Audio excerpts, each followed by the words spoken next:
अरे राजधानी के रानी मैं तोरे प्यार में पागल रे। तै राजधानी के रानी मैं तोरे प्यार में पागल रे। ऐसा नहीं बना। ये गाना ना कौन कौन देखे थे यूट्यूब में जी? अरे गाना के हीरो कौन है?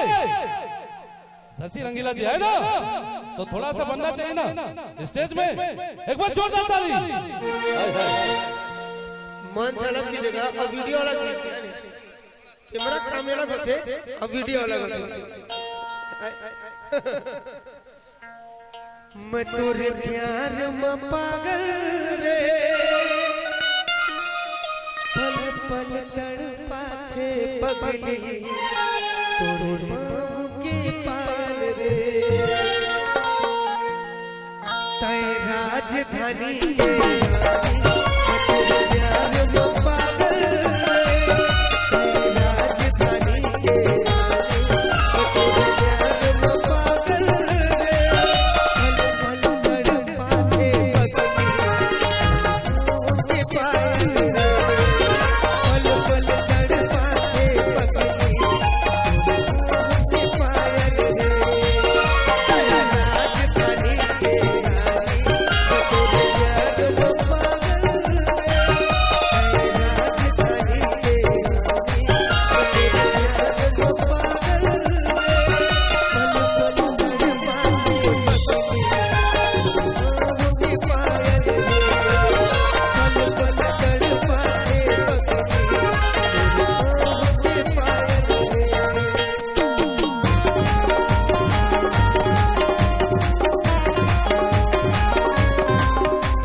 सुध बुध है कमा के रे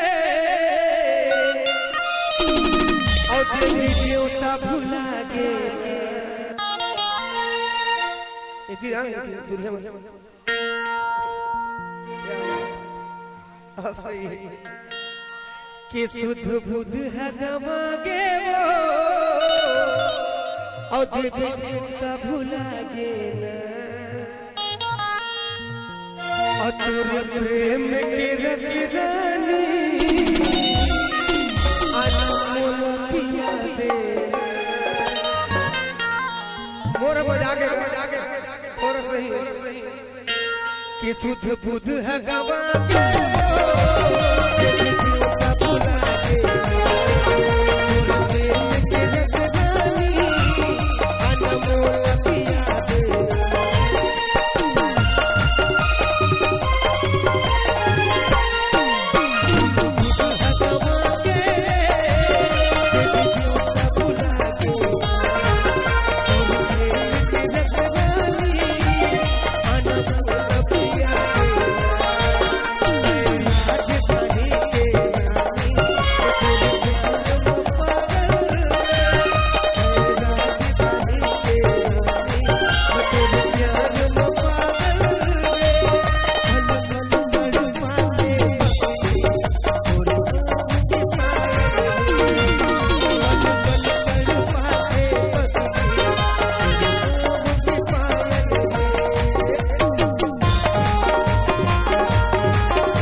के जैसे उतरे हवे रे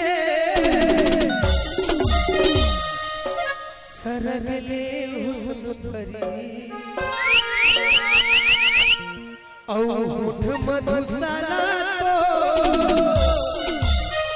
तैला के सोनो तेरी के जैसे उतरे